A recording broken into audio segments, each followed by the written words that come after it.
근데 저는 청문회를 이틀간 보면서 물론 뭐 아까 김 의원님께서 말씀하신 것처럼 정책적인 것도 많이 빈틈이 많이 있었고 자료를 제출하지 않았지만 해명만으로도 그 해명이 납득이 되는 부분이 정말 많았는데 오늘 아침에 여론조사 보면 한길 리서치 여론조사를 보면 김 후보자의 국무총리 임명을 찬성한다는 응답자가 54.9%예요. 이거 좀 어떻게 봐야 되는 건가요? 조국 사태 처음에도 그랬어요. 네. 그거는 이제 어떻게 보면 그 정권에 대한 지지를 얘기하는 거지. 그리고 아까 말씀드렸지만 민주당이 45%, 국민의힘이 20%, 국민의힘 지지하는 사람들이 10사람 중에 2사람밖에 없는데 그럼 거기서 답변을 할 때 그 보니까 민주당 지지자들은 압도적으로 80몇 프로가 뭐 아무 문제 없다 뭐 이러고 있는 거고 이제 국민의힘 지지자들만 이제 반대로 하고 있는 거잖아요. 근데 국민의힘 지지자 숫자가 상대적으로 반밖에 안 되는 거 아니에요. 네. 그러니까 목소리가 대변이 되겠습니까?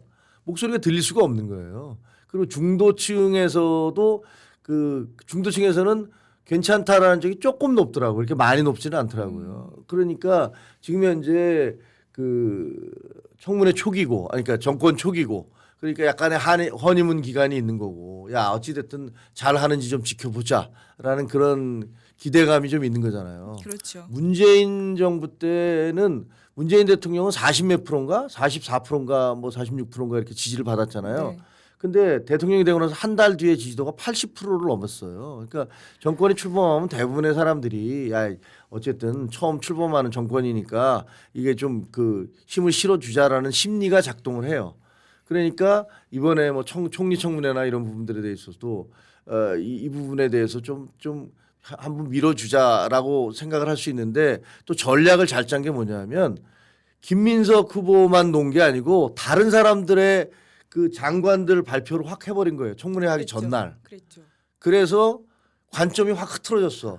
근데 거기에는 상당히 재미있는 내용들이 있었단 말이에요. 그랬죠. 예를 들면 기업인 백영훈이라든가 혹은 뭐 한성숙이라든가 이런 네이버와 LG AI 원장 같은 사람들을 갖다가 과기정통 장관이라든가 뭐 중소벤처 장관으로 임명을 해서 이게 뭐지? 얘네 좀 생각이 달라졌나?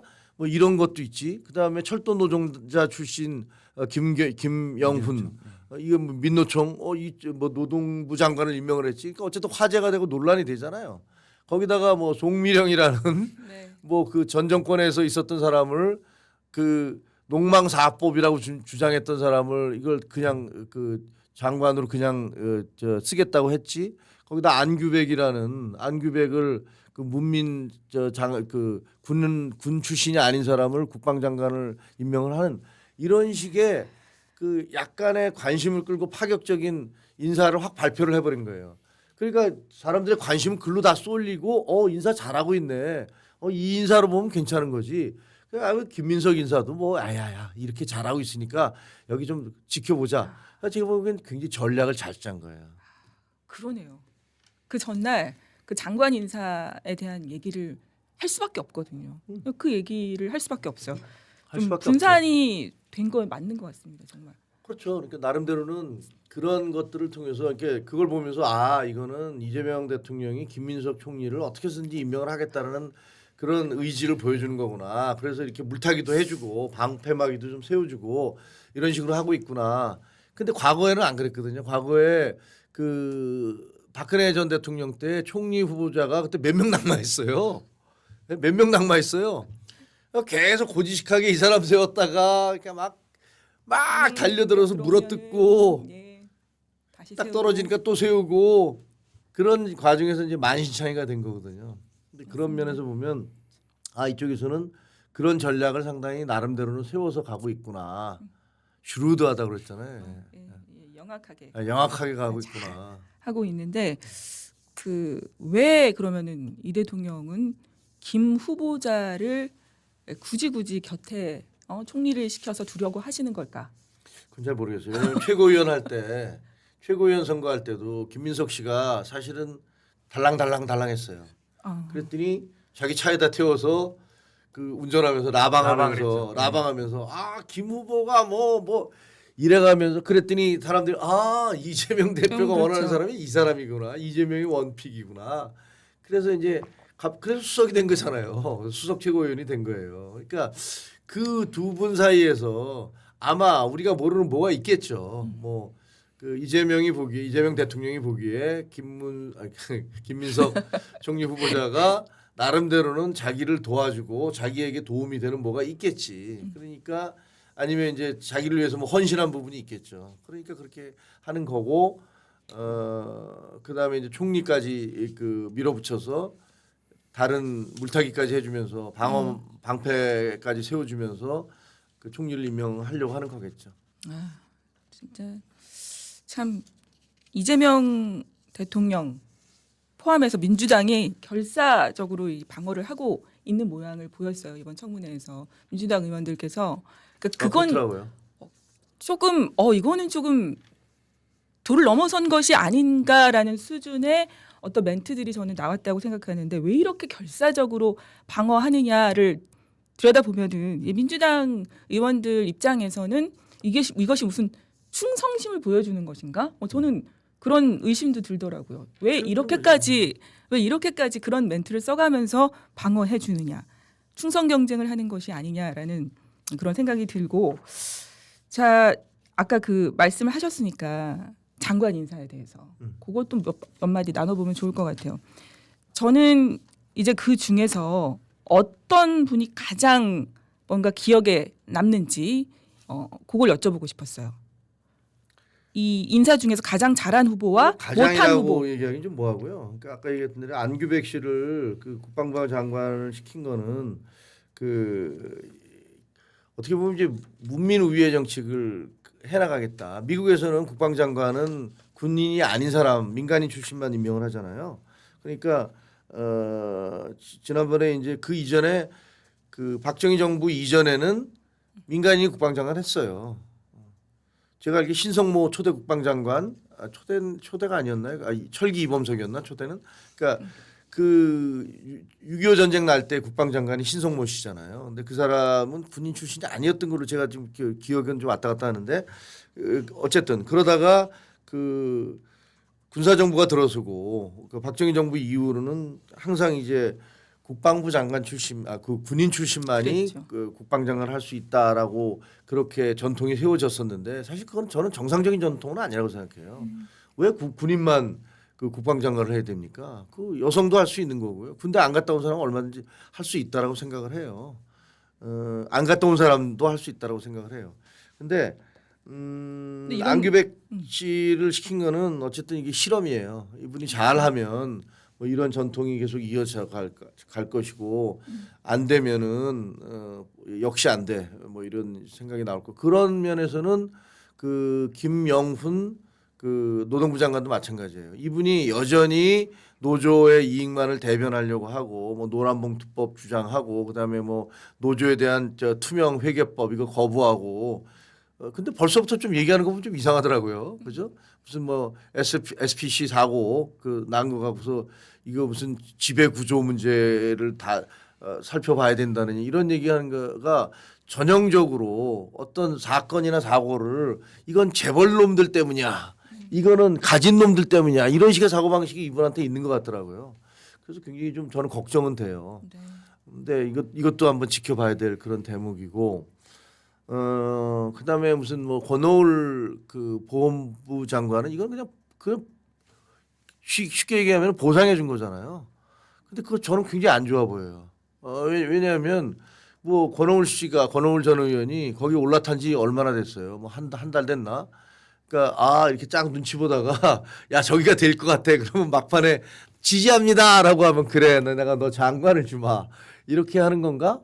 이런 생각이 들어서 뭐 그분이야말로 보훈과 무슨 상관이 있는지 그런 생각이 좀 들었고요. 그래도 백미는 송민영 장관인데 이거는 이재명 대통령을 비난하기보다는 송민영 장관을 비판하고 싶어요. 아니 도대체가 이분은 뭐 자기의 관점, 가치, 철학 이런 건 아예 없는 겁니까? 장롱에다 집어넣는 건가요? 그 뭐 아니 그 사과하셨어요. 뭐라고? 그 농망법이라고 한 것에 대해서. 이걸 희망법이라며요. 네, 그 이게 희망법, 예, 예. 농망법 사과까지 희망법을 만들겠다면서요. 그 얼마 전의 일이잖아요. 몇 년 전의 일이 아니고. 정권이 바뀌면 농망이 희망이 되는 겁니까? 그러니까 그렇죠. 이게 인간의 어떤 양심이랄까, 양식이랄까 이런 것들에 대한 의심을 갖게 하는 거예요. 그 무슨 이재명 대통령, 이재명 정부의 입장에서는 야 우리도 구색 하나 맞추고 우리가 얼마나 관대한 사람인가를 보여주기 위해서 야 저쪽 정권에 있던 사람 하나 넣자, 이렇게 생각할 수는 있죠. 근데 그러면 적어도 송미령 장관은 그렇게 저는 기재부나 이런 예를 들면 살림하는 데나 국방이라든가 이런 데는 그럴 수 있다고 생각을 해요. 그거는 뭐 솔직히 정권과 상관없이 연속성이 있잖아요. 근데 이거는 가장 첨예한 그 대립각을 가졌던 것 중에 하나가 그 양곡법안이에요. 양곡법. 그랬죠. 근데 그거 놓고서 농민들한테 그리고 국민들 앞에서 이거 하면 망합니다. 이렇게 주장했던 사람 아니에요. 근데 그러다가 갑자기 정권이 바뀌니까 여기에 희망이 있습니다. 이렇게 얘기하면 그럼 사람들이 그걸 보면서 무슨 생각을 하겠어요. 거기에 대해서 신뢰가 생길까요? 정말 명확하게 잘한 인선이시다라는 생각이 드는 게 손 안 대고 코를 풀 수 있는. 맞아요. 예, 그냥 네 사실, 손으로. 예, 이재명 대통령에 대한 비난이 결국은 장관 본인한테 갔지 않습니까? 네 손으로 해결해라. 이게 양곡법 네가 알아서 처리해. 뭐 이렇게 되면 그러면 저는 결국 이렇게 한 다음에 버릴 텐데. 그래서 그렇게 그 이재명 대통령 정부가 요구를 해도 이분은 대통령님 저를 이렇게 평가해 주신 대단히 감사합니다만 저는 대통령님하고 그 부분에 있어서 가치와 철학이 달라서 죄송합니다. 안 되겠습니다. 라고 얘기를 했어야 돼요. 그게 정상적인 그 어떻게 보면 그 정도까지 올라간 공무원의 당연히 해야 될 태도라고요. 근데 참 안 된 얘기지만 대한민국에서 그 지난번에 왜 12월 3일 날 계엄할 때도 뭐 봤잖아요. 만약에 그날 한덕수 총리가 그 자리에서 대통령이 뭐 계엄을 하겠다 할 때 대통령님 저는 사임합니다. 이거 못합니다. 라면서 마음대로 하십시오. 그리고 나와버렸으면 그 대통령 계엄할 수 있었을까요? 저는 못했다고 봐요. 거기 있던 강요들은 모두 책임져야 돼요. 사실은. 뭐 한덕수 총리는 그래놓고서 나중에는 빠져서 그때는 그게 정상적인 그 국무회의가 아니었고 뭐 이러면서 자기는 발을 뺐어요. 근데 나중에 또 검찰 그 나중에 CCTV 보니까 본인이 무슨 포고령을 검토하고 있는 게 네, 나왔다는 거 나왔죠. 아니에요? 그 뭐 아직까지 공식적으로 확인 안 됐으니까 이게 틀릴 수도 있는데 그렇다면 이분은 도대체 뭐냐 자기만 살아남기 위해서 그냥 이리 빠져나가고 저리 빠져나가고 이랬던 건가? 정작 국민들을 위해서 목소리를 내서 그 나이 될 때까지 그 관료를 하시고 총리까지 하셨으면 정말 마지막 순간에 국민을 위해서 계엄을 막아주는 그래서 그렇게 되면 대통령도 살고 다 사는 거 아니었어요? 그렇게 하는 용기를 내지 않은 그런 공무원들 그걸 좌절을 했는데 송미령 장관을 보면서 또 한 번 좌절을 합니다. 참 정말 국민들이 세금 내서 저런 사람들 월급 주고 해외 나가면 비행기 1등석 태워서 보내는 국민들이 참 안 됐다. 저를 포함해서 저도 세금 내니까 그런 생각을 하게 했어요.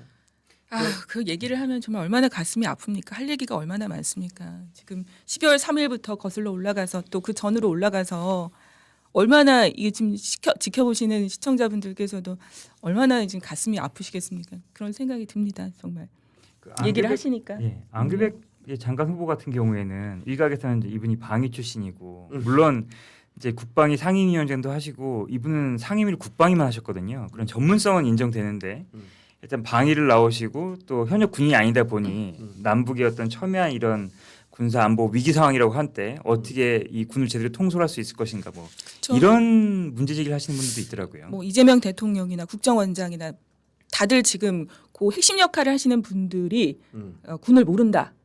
뭐 이런 비판이 있죠. 군대 저는 병장으로 다녀왔습니다. 근데 뭐 그렇다고 해서 제가 다녀온 80년대 군대하고 지금의 군대가 같습니까? 전혀 제가 보기에는 그건 그냥 그렇게 주장하는 것 자체는 논리적인 정합성은 없다라고 봐요. 그럼 군대를 안 다녀온 여성은 국방장을 할 수 없나요? 저는 여성도 국방장을 할 수 있다고 생각을 합니다. 독일에서는 이미 나왔었죠. 네. 아 그리고 MI6 영국의 최고 정보기관 MI6의 수장은 여성이 여러 번 했어요 이미. 네, 네. 수상도 여성 대처 수상이 해서 영국을 뒤집어놨고. 아니 군대는 뭐 다릅니까? 군대는 무슨 뭐 그 현역이 꼭 현역 출신 혹은 별 출신만 해야 되는 겁니까? 저는 전혀 그렇게 생각하지 않아요. 그건 옳지도 않고. 그래서 안규백 씨가 잘해주길 바랍니다. 잘해주길 바라서 방위 출신도 해서 그 얼마든지 국방장관 잘할 수 있다. 그래야지 우리 저 장성들 정신 차립니다. 앉아서 어떻게든지 장관 될 생각만 하고 거기다가 장관 되면 자기가 옛날에 모셨던 상사들 그 줄 쫙 대갖고 라인 만들고 이번에 김용현 라인 그거 아니에요? 네, 네, 네. 그렇게 하려고 하는 거 그거 깨버려야 돼요. 그래서 저는 이 다음에는 여성 국방장관 나왔으면 좋겠어요. 여성 좋네요. 국방장관 나와서 야 이거 남성들만의 전유물 아니니까 네. 그 폼 잡지 마라. 네. 이런 거 있었으면 좋겠어요. 네, 정말 잘해주셔야겠네요. 그런. 개인적인 소망입니다. 예, 예. 저는 보면서 또 정동영 통일부 장관께서 이해 충돌이 의심할 수 있는 그런 사건이 하나 있어서 아내가 있죠. 태양광 업체 대표인데 맞아요. 영농형 태양광 지원 법안을 음. 올해 3월에 이걸 발의를 했습니다. 맞아요. 이거는 명백한 이해 충돌이 아닌가 싶은데요. 음. 어떻게 보십니까? 그거는 이제 아마 그 우리 청문회에서 상당히 논란이 나오겠죠. 되겠죠. 논란이 될 것이고 그거 이제 개인적인 문제고 그다음에 정동영 장관은 뭐 기자 출신이시잖아요. 기자 네. 출신인데 통일부 장관을 했어요. 통일부 장관을 했고 그때 당시에 노무현 정부 때 개성공단 뭐 이런 거 할 때 그 같이 역할을 하신 분이잖아요. 근데 저는 좀 걱정이 되는 게 지금 통일부 라인이 너무나 다 친북이라면 좀 이상하고 약간 저 북한을 이해하지 않은 주의인분들 이종석 국정원장 또 그렇죠. 네. 그다음에 지금 그 정동영 장관도 그렇죠. 이분들이 너무 북한에 대해서 우호적인 분들만 있어서 이거 이래도 되나? 이거 누가 좀 견제 좀 해줘야 되는데. 그러면 안보실장인 우리 저 위성락 씨 같은 경우는 좀 그래도 나름대로는 이게 그 균형 있는 분이라고 생각이 되어지긴 하는데 분류가 되죠. 예 그렇죠. 옛날에 뭐 이게 자주파냐 무슨 파냐 오래된 얘기긴 하지만 이랬을 때 자주파는 아니에요. 네. 그렇긴 한데 글쎄 난 대북 문제 좀 걱정돼요. 네. 그래서 이제 사실은 군대를 모르냐 뭐 아냐 이게 아니라 그런 분들이 혹시나 이제 지금 대북 문제 관련해서 그 염려스러운 부분이 있는 거죠. 그런 분들이 있습니다. 임명이 됐을 때. 저는 걱정돼요. 예. 지금 정동영 분께서 이분께서 올해 초에 사업을 종료했다 이런 해명을 내놓으셨거든요. 네. 근데 보니까 부인이 여전히 대표이사로 등재가 돼 있는 상태더라고요. 예, 이거는 아마 청문회에서 크게 문제 문제가 제기가 되겠죠. 될 것으로 예상이 됩니다.